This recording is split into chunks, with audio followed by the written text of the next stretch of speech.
Water from the rock. The desert stretched endlessly before the eyes of the people of Israel. After their miraculous deliverance from Egypt and the powerful crossing of the Red Sea, the nation followed Moses through the arid wilderness. The scorching sun burned their skin, and the dry wind carried little hope of relief.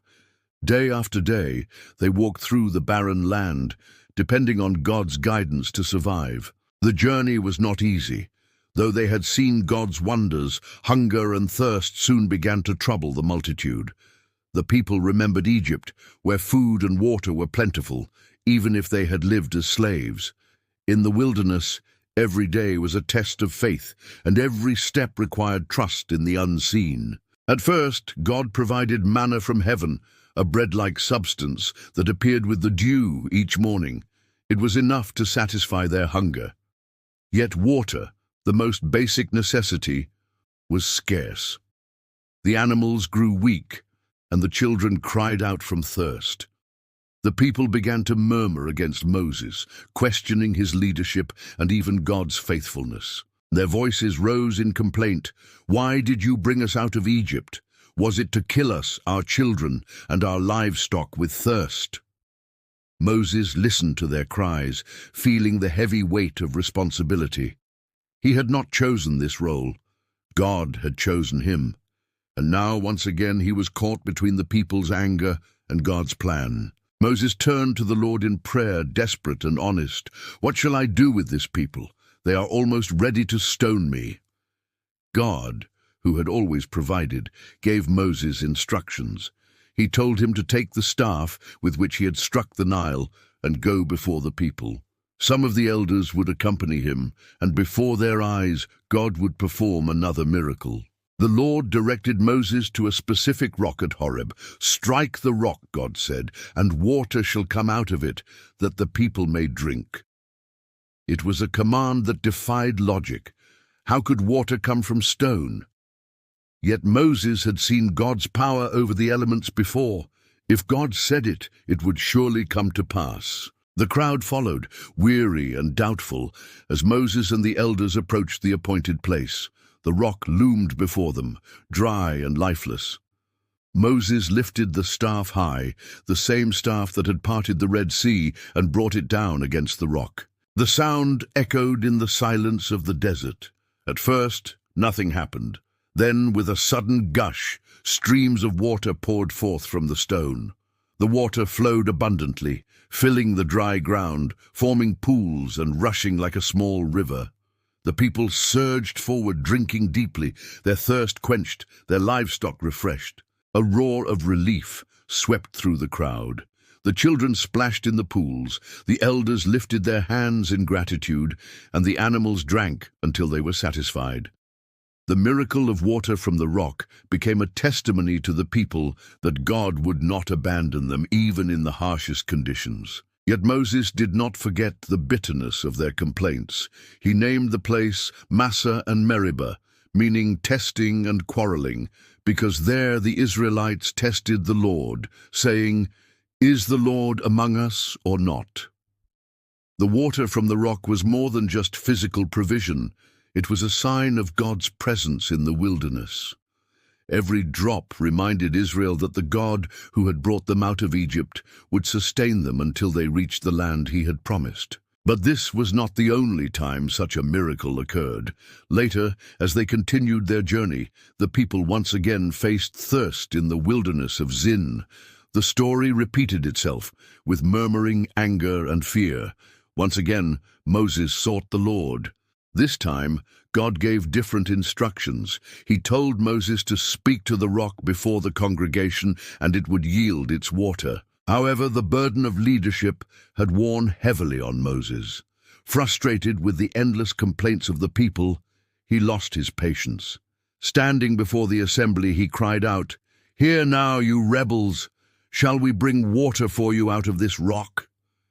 In anger, Moses struck the rock twice with his staff. Water still gushed out in abundance, and the people drank. But God was displeased with Moses, because he had not trusted the Lord enough to honor him before the people.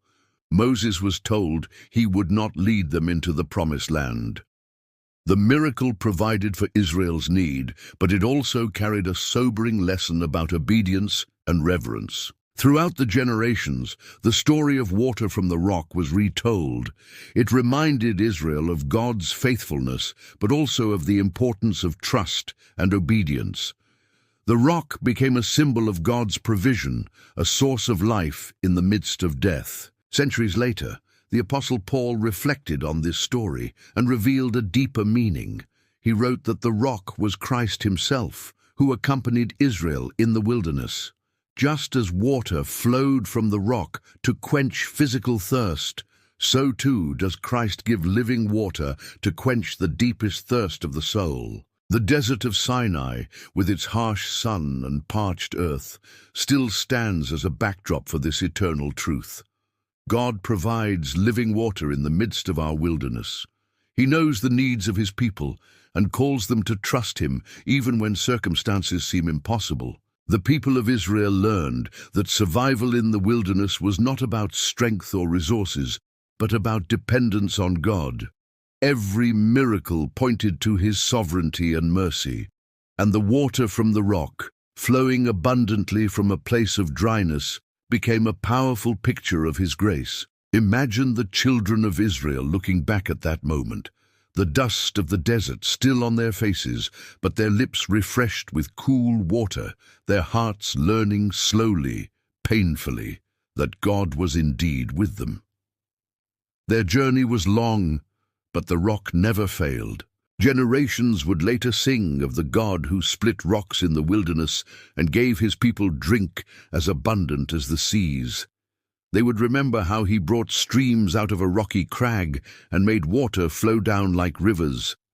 Their songs testified to the God who turns impossibility into provision. Moses himself, though disciplined for his disobedience, remained a servant chosen by God. His story teaches us that even great leaders are called to trust and obey fully. The staff in his hand was only a tool. The true source of power was always the Lord. As Israel continued their journey, every pool of water from the rock became a reminder. Their survival did not depend on wells dug by men or rivers charted on maps.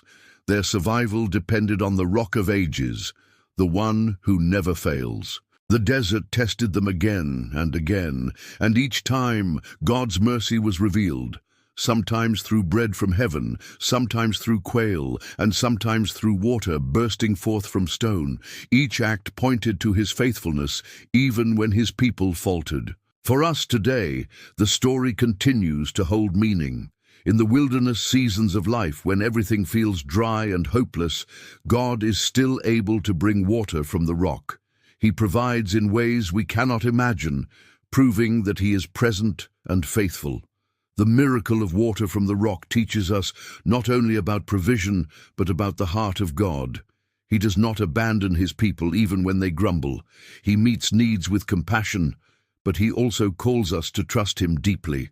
As the story echoes through the centuries, it reminds us that the rock who gave water in the desert still stands today. Christ, the living rock, invites all who thirst to come to him and drink. His water satisfies forever, turning wilderness into streams and parched souls into gardens.